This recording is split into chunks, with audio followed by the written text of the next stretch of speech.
capítulo 1, versículo 13. Diz assim a palavra do Senhor: em quem também vós, depois que ouvistes a palavra da verdade, o evangelho da vossa salvação, tende nele também crido, fostes selado com o Espírito Santo da promessa. Até aqui. Então, como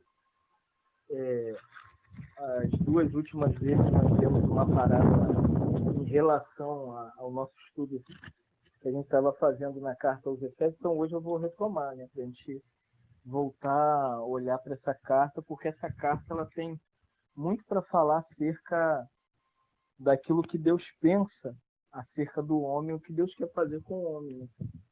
Então, Paulo ele começa dizendo aqui que em quem também vós, né? Quem que Paulo está falando? Paulo está falando daquelas pessoas que foram incluídas no plano da salvação. Então, existe um plano de salvação para o homem. E esse vós inclui-se todas as pessoas a quem o Senhor ele vai chamar para ele. Então, quem está incluído nesse vós? Todos os homens, em todos os lugares, em todas as tribos, povos, línguas e nações, está incluído nesse vós. Então, Atos, Pedro disse que Deus não faz acepção de pessoas. Então, Deus ele não tem preferidos. Deus quer as pessoas. E quando ele quer as pessoas, ele alcança o coração dessas pessoas. Independente de quem ela seja, o estado que ela esteja, a condição em que ela esteja, se ela é muito pecadora, ou se ela é um pouco pecadora, ou se ela talvez pense que não peque. Mas esse plano, ele já aconteceu. E a Bíblia descreve esse plano. Então Paulo diz, vós, tem de vós. Então esse vós, nós estamos incluídos nele. E Paulo diz que, olha que coisa interessante, ele diz assim, depois que ouvistes a palavra da verdade. Então é muito interessante a gente perceber que essas pessoas que vão crer em Jesus para serem salvas, não existe um método humano para salvar as pessoas. Não existe um apelo humano, um convite humano, não existe coisas que a gente pode colocar na igreja para atrair os homens para Jesus. Peça teatral, dança, funk gospel, balada, ou qualquer coisa que você queira colocar na igreja, não vai produzir nada em relação à salvação do Senhor para as pessoas. Porque a salvação do Senhor pertence ao Senhor. Só o Senhor pode salvar as pessoas. Você não tem poder para salvar ninguém, para alcançar ninguém, para atrair ninguém, mas Jesus tem poder de salvação. E Jesus pode salvar as pessoas.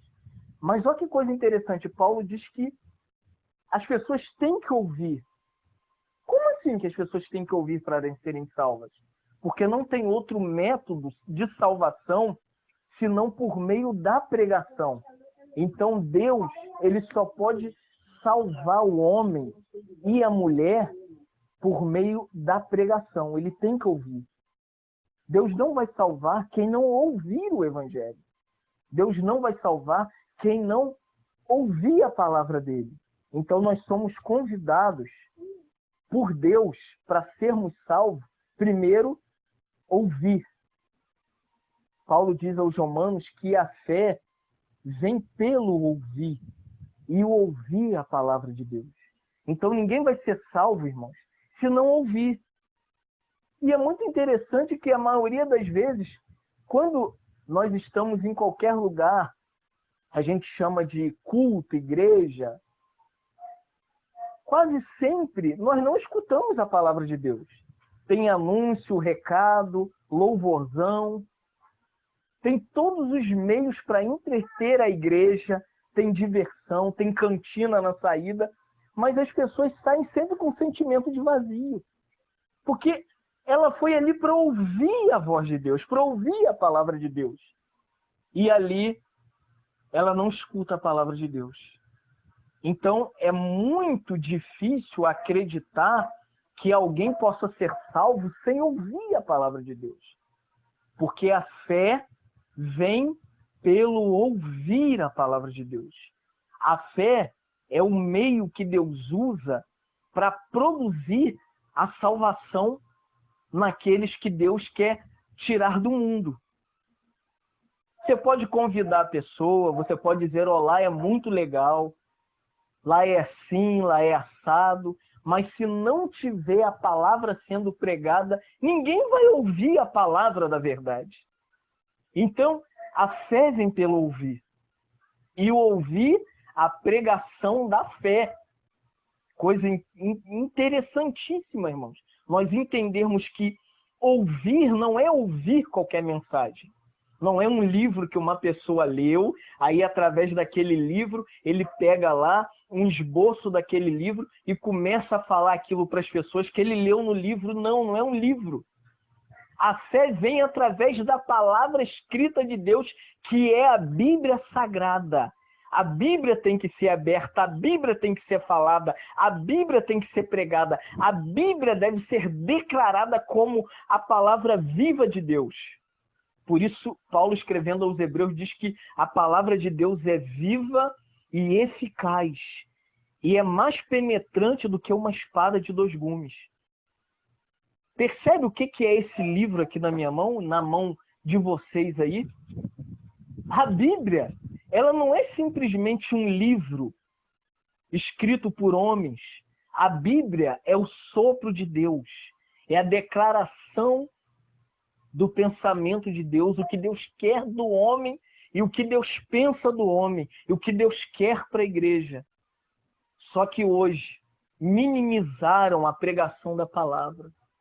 Então você vai na igreja, quer ouvir a palavra e não falam a palavra. Distrai os crentes, colocam coisas para substituir o lugar da palavra.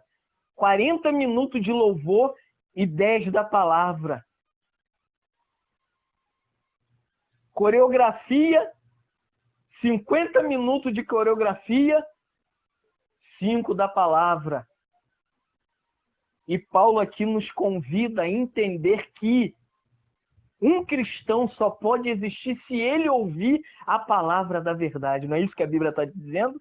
Depois de terdes ouvido a palavra da verdade.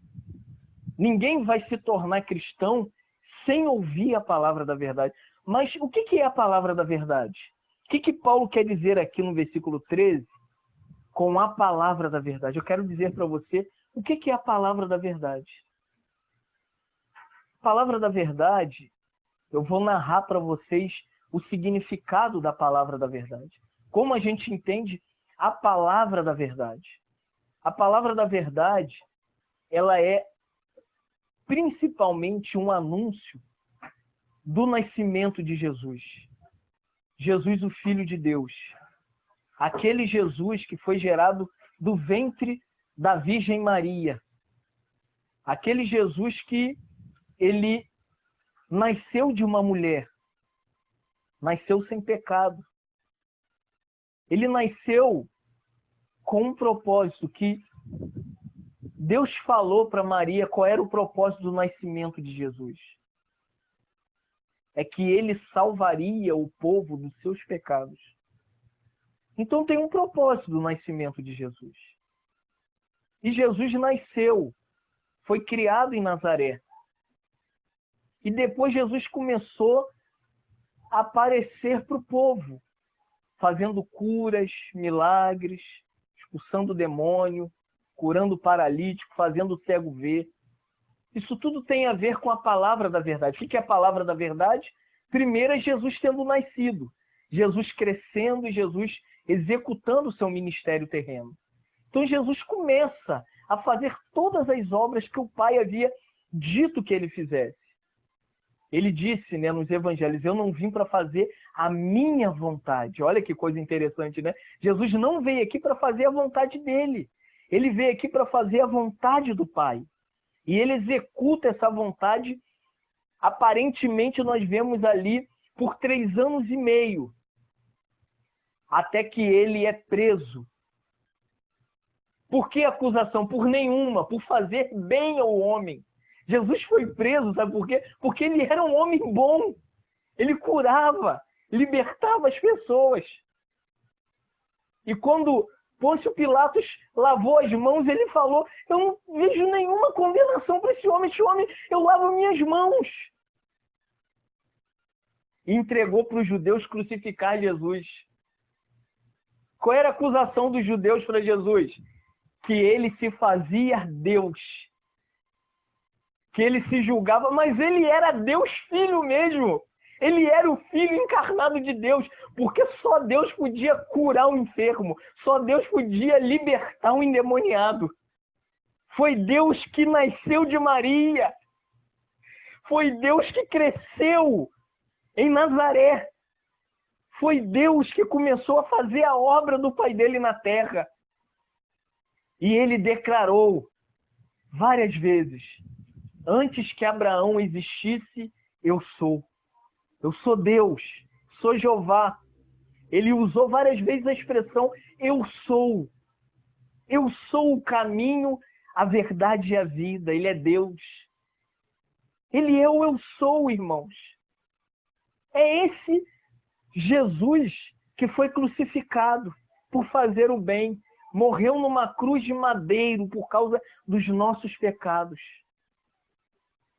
Ele levou sobre si todas as nossas enfermidades, porque o castigo que nos traz a paz estava sobre ele e pelas suas pisaduras nós fomos sarados. Jesus na cruz nos libertou verdadeiramente de todo o pecado. Pecado do passado, pecado do presente e pecado do futuro. A cruz cancelou todo escrito de dívida que havia contra nós. Havia uma dívida enorme que nós não conseguíamos pagar, que nós não tínhamos dinheiro para conseguir nos livrar da ira do Pai de Jesus. Mas Jesus na cruz, um dos 7 gritos de Jesus na cruz foi: Deus meu, por que me desamparaste? O filho nunca havia se separado do pai. Desde a eternidade. O pai amava o filho amava o pai. Estavam juntos em todo o tempo, mas por causa dos nossos pecados, ele se separou do pai, ele levou nossos pecados, cravando na cruz, e o pai virou as costas para o filho, porque o filho se tornou pecado. Foi crucificado por causa dos nossos pecados. E ele se tornou maldito na cruz. Jesus se fez maldição em nosso lugar. Por isso que na igreja nós não acreditamos em quebra de maldição. Porque Gálatas diz que todo aquele que fosse pendurado no madeiro seria maldito. A maldição hereditária acabou quando Jesus levou as nossas maldições na cruz. Ele crucificou o nosso passado, problema familiar, problema que havia na nossa casa. Maldição, praga, ataque, miséria, tudo terminou na cruz quando Jesus disse: Deus meu, por que me desamparaste? Ali estava o Filho de Deus, levando os nossos pecados e nos livrando da maldição eterna. Somos livres por causa da cruz. Bendito o sangue de Jesus, que nos livra e nos cobre e nos salva. Não era o sangue de um homem, era o sangue de Deus. Deus mesmo estava ali em seu Filho. Por isso que, escrevendo aos Coríntios, Paulo diz que Deus estava em Cristo reconciliando consigo o mundo. O mundo que cuspiu no rosto de Jesus, que zombou dele e disse: se tu és Deus, livra-te daí. Oh, meu Senhor, se Jesus se livrasse da cruz, toda a humanidade estaria no inferno queimando eternamente. Graças a Deus que ele não ouviu isso. Colocaram aquelas coroa de espinhos na cabeça dele. Não é o espinho para dentro igual o Henrique Cristo, não. Que usa uma coroa com o espinho para fora, não. Era uma coroa de espinhos espinho que perfurou a sua cabeça. A cabeça que deitou no colo de Maria, que foi acariciada por Maria, que foi amada pelos seus irmãos. Agora estava Jesus ali, com aquela coroa de espinhos, sofrido, sangrando em nosso lugar. E você acha difícil a sua vida? Você acha que você tem problema? Você acha que você tem dificuldade? Você precisa olhar para a cruz e ver que aquele que foi crucificado em seu lugar sofreu muito mais que você. Sofreu o escárnio, o desprezo, o abandono. Pedro negou Jesus. Todos os apóstolos largaram Jesus, exceto João e Maria, sua mãe. Por isso que Jesus na cruz falou para João: eis aí a sua mãe, cuida dela. Até na cruz Jesus estava preocupado com Maria para ser cuidada. Jesus está preocupado conosco também, irmãos. Mesmo na cruz, ele olhou para João e falou: cuida dela. E hoje ele olha para a gente e fala: cuidem um dos outros. No momento de aflição, adversidade, perseguição e ataques, saiba que o seu preço é muito pequeno diante do preço daquele que foi crucificado em seu lugar. Isso é o que Paulo está chamando aqui de a palavra da verdade. Entenderam o que é a palavra da verdade? É a pessoa e a obra de Cristo na cruz. Isso é o que a igreja precisa ouvir.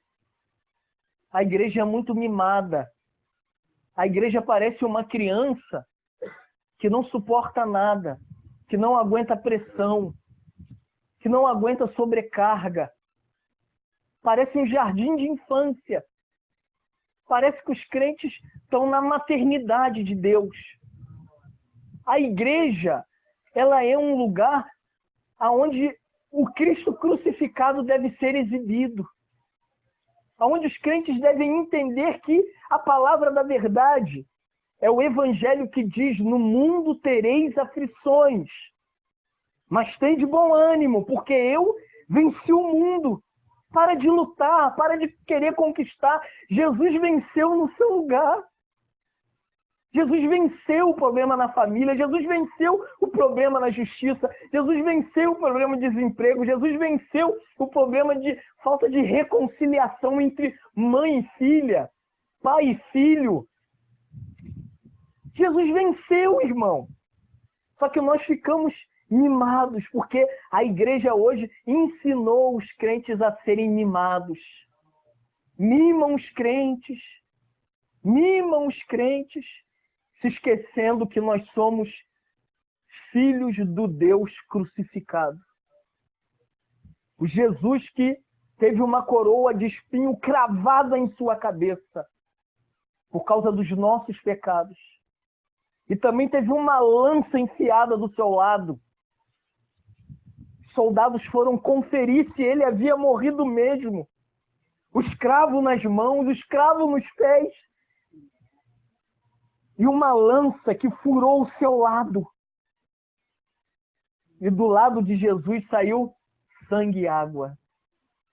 O sangue para a nossa redenção eterna. E a água fala do Espírito Santo para nos regenerar e para nos salvar. Então seu problema é mínimo diante do Deus da cruz, o Cristo da cruz. Essa é a palavra da verdade. A pessoa e a obra de Cristo. Mas diante disso tudo, nós vamos terminar lendo a parte B do versículo. Paulo primeiro fala da palavra da verdade, ele chama isso do evangelho da vossa salvação. Palavra da verdade, evangelho da vossa salvação. Interessante que a gente entenda que a pessoa e a obra de Cristo é o evangelho. É um outro termo que perdeu o seu lugar na igreja. Quando você encontra um cristão a pergunta que se faz é: você é evangélico? Ou você é evangélica? Mas pergunta para a pessoa que você encontrar, que você vai ganhar um susto ao fazer essa pergunta. O que é ser evangélico? Você é evangélica? Me explica o que é o evangelho. Acabou. A pessoa vai embora. Porque a igreja não ensina mais o evangelho. A igreja abandonou o evangelho. A igreja contemporânea, o que ela faz? Ela cria meios para divertir a igreja. Por isso que a primeira coisa que você encontra no culto é o louvor, não. Canta-se, aí o balé entra, aí depois tem um anúncio. Aí a figura que aparece é do pastor. Aí vem a hora da palavra, a hora é avançada, todo mundo preocupado, todo mundo fica olhando para o relógio e o pastor, entre aspas, diz: você é breve. Já ouviram isso? Você é breve. 15 minutos. Isso não é o evangelho. O evangelho, eu vou mostrar para vocês aqui o que é o evangelho. Abre em 1 Coríntios, capítulo 15. Eu não vou citar o evangelho, eu vou ler o evangelho. 1 Coríntios, capítulo de número 15. Você vai se espantar agora que é a Bíblia que fala sobre o evangelho. Nós não inventamos o evangelho para a igreja. Por isso que tem tanto problema na igreja, tantos crentes, entre aspas, desviados. Sabe por quê? Eles nunca ouviram o evangelho. Então, nessa noite, eu vou ler o evangelho para você. Paulo vai falar sobre o evangelho agora. Lá em Efésios, capítulo 1, versículo 13, Paulo diz: depois de terdes ouvido a palavra da verdade, o evangelho da salvação. Eu vou ler o que é o evangelho. Versículo 1 em diante, Paulo diz assim: irmãos, venho lembrar-vos o evangelho que vos anunciei, o qual recebestes e no qual ainda permaneceis. Por ele também sois salvos, se retiverdes a palavra tal como a vô-la preguei, senão vocês têm crido em vão. Antes de tudo, vos entreguei o que também recebi. Olha o evangelho. Que Cristo morreu pelos nossos pecados, segundo a Bíblia. Aleluia! E que foi sepultado. Jesus foi sepultado lá naquele túmulo virgem de José de Arimateia. Isso é o evangelho. E ressuscitou no terceiro dia, segundo a Bíblia. O que é o evangelho?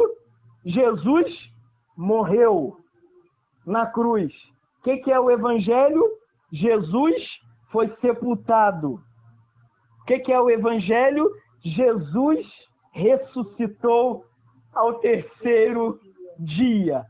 Se você for em qualquer igreja e não pregar 1 Coríntios capítulo 15, versículo 1 em diante, você não está ouvindo o evangelho. Paulo disse: eu quero lembrar vocês o que é o evangelho. O evangelho é que Cristo morreu pelos nossos pecados. Evangelho não é o evangelho da prosperidade, da saúde, da casa boa. O problema vai acabar na sua vida. Você vai ter muitos bens, você vai ter um carro novo. Isso não é o evangelho, isso é mentira. O evangelho é que Cristo Jesus morreu pelos nossos pecados. Isso é o evangelho. Que eu era pecador, depravado, arruinado. E Jesus morreu na cruz há 2000 anos atrás e levou os nossos pecados sobre os seus ombros. Segundo, ele foi tirado da cruz depois que recebeu a coroa de espinho, cuspida no rosto, palavra de blasfêmia, furaram as mãos com pregos na cruz, furaram os pés dele, colocaram uma lança do lado dele, tiraram ele. José de Arimateia pegou aquele corpo, o corpo de Cristo ali,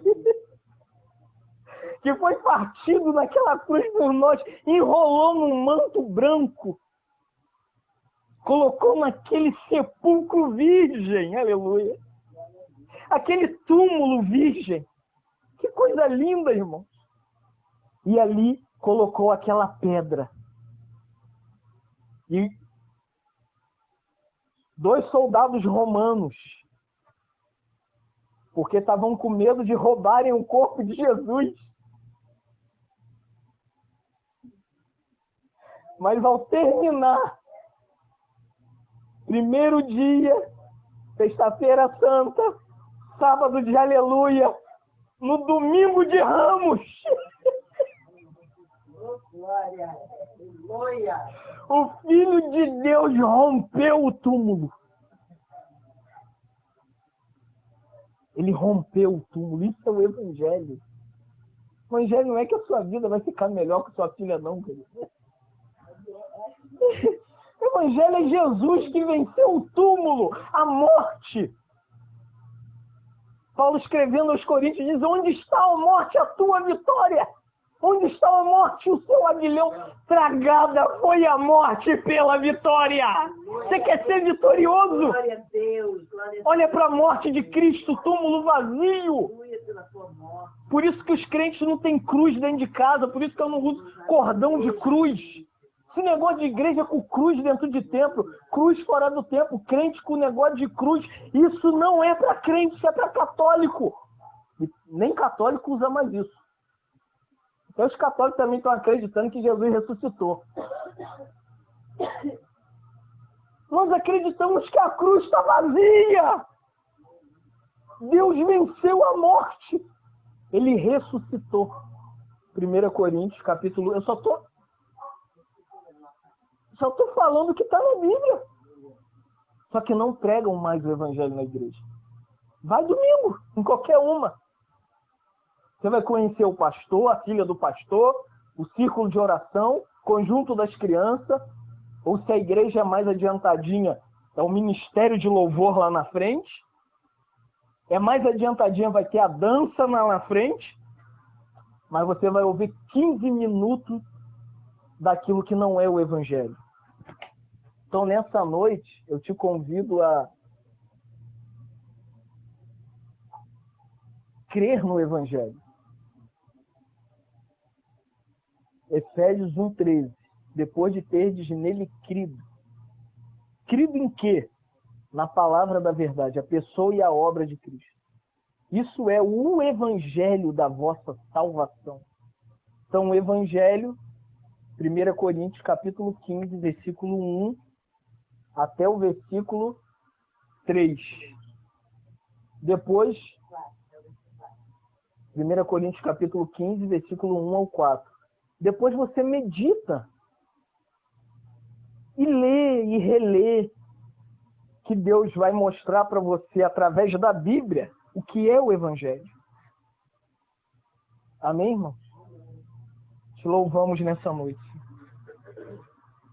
Porque a tua palavra, ela existe para nos revelar o que é o Evangelho. Nós não estamos aqui para solucionar problema das pessoas. Nós estamos aqui porque aquele que morreu na cruz levou nossos problemas na cruz.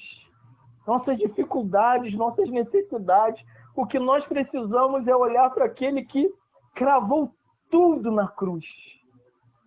Mas às vezes nós não olhamos para a cruz.